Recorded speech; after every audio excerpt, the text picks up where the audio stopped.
Supertech के chairman are के अरोड़ा की गिरफ्तारी के बाद अब उसके फ्लैट बायर्स पर बर्बादी का खतरा मंडरा रहा है। रियल एस्टेट कंपनी सुपरटेक के नोएडा और ग्रेटर नोएडा में लगभग 20 प्रोजेक्ट्स चल रहे हैं। कंपनी के चेयरमैन आर के अरोड़ा को मनी लॉन्ड्रिंग के मामले में ईडी ने गिरफ्तार कर लिया है। इससे अब होम बायर्स की चिंता बढ़ गई है। उनका कहना है कि इससे सुपरटेक की हालत भी यूनिटेक जैसी हो जाएगी और लोगों को अपने फ्लैट के लिए तरसना पड़ेगा। रियल एस्टेट कंपनी सुपरटेक के लगभग 20 प्रोजेक्ट्स में फ्लैट बुक कराने वालों की मुश्किलें बढ़ गई हैं। इन 20 प्रोजेक्ट्स में लगभग 50,000 फ्लैट्स हैं। इनमें ज्यादातर प्रोजेक्ट अधूरे पड़े हैं और कई पचड़ों में फंसे हुए हैं। हालात ये है कि कंपनी के पास इन प्रोजेक्ट्स को पूरा करने के लिए फंड नहीं है। अब कंपनी के चेयरमैन की गिरफ्तारी से होम बायर्स के लिए अपने सपनों का घर मिलने की उम्मीद खत्म होती जा रही है।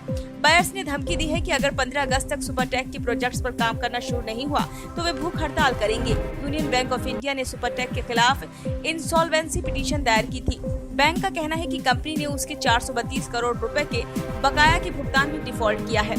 एनसीएलटी ने पिछले साल मार्च में यूनियन बैंक की इस याचिका को स्वीकार कर लिया था, लेकिन एनसीएलटी ने इसे ग्रेटर नोएडा के इको विलेज 2 तक की ही सीमित कर दिया था। साथ ही रेजोल्यूशन प्लान को मंजूरी देते हुए सुपरटेक के प्रमोटर्स को दूसरे प्रोजेक्ट को पूरा करने की जिम्मेदारी दी थी। ये काम एनसीएलटी द्वारा नियुक्त रेजोल्यूशन प्रोफेशनल की निगरानी में होना था, लेकिन होम बायर्स को चिंता है कि अरोड़ा की गिरफ्तारी से ये रेजोल्यूशन प्लान प्रभावित होगा।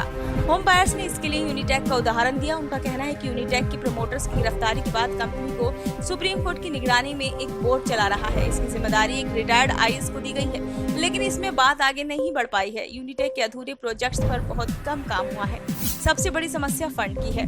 रेजोल्यूशन प्रोफेशनल ने एनसीएलटी में जो स्टेटस रिपोर्ट सौंपी है उसके मुताबिक सुपरटेक के 20 प्रोजेक्ट्स चल रहे हैं। इनमें से 49,954 फ्लैट्स हैं। इनमें 28,000 फ्लैट्स अभी कंस्ट्रक्शन फेज में हैं, जबकि 9,705 यूनिट्स होम बायर्स को मिल चुके हैं, लेकिन इनकी अभी तक रजिस्ट्री नहीं हो पाई है। करीब 12,000 यूनिट्स रजिस्टर्ड की जा चुकी है।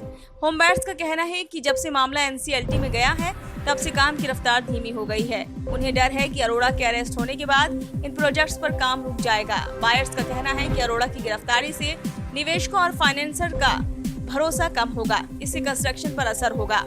मीडिया रिपोर्ट में एक बायर के हवाले से कहा गया है कि वो महिला कोरोना महामारी में अपने पति को खो चुकी है। उन्होंने बताया है कि सुपरटेक ने रेंटल स्कीम के तहत उन्हें एक फ्लैट अलॉट किया था। ये फ्लैट उन्हें तब तक के लिए दिया गया था जब तक कि उनका फ्लैट तैयार नहीं हो जाता। वो 2017 से इस रेंटेड फ्लैट में रह रही थी, लेकिन पिछले साल अप्रैल से कंपनी ने रेंट देना बंद कर दिया। तब से उस महिला को अपने पास से किराया देना पड़ रहा है और साथ ही फ्लैट की किस्त भी देनी पड़ रही है। रेजोल्यूशन प्रोफेशनल की नियुक्ति के बाद भी कोई प्रोग्रेस नहीं हुई है। उधर इको विलेज 2 के होम बायर्स ने धमकी दी है कि अगर 15 अगस्त तक काम शुरू नहीं हुआ तो भूख हड़ताल करेंगे। Supertech up country buyers association के प्रेसिडेंट ने मीडिया को बताया कि उनकी उम्मीदें कम होती जा रही हैं। उन्होंने कहा कि वो जल्द ही सुप्रीम कोर्ट में केस फाइल करेंगे और कोर्ट से अपील करेंगे कि होम बायर्स को खुद ही प्रोजेक्ट पूरा करने की अनुमति दी जाए। बायर्स को भरोसा नहीं है कि सुपरटेक को अपने प्रोजेक्ट्स पूरा करने के लिए फंड मिलेगा, इसीलिए वो ये कदम उठाने की सोच रहे हैं।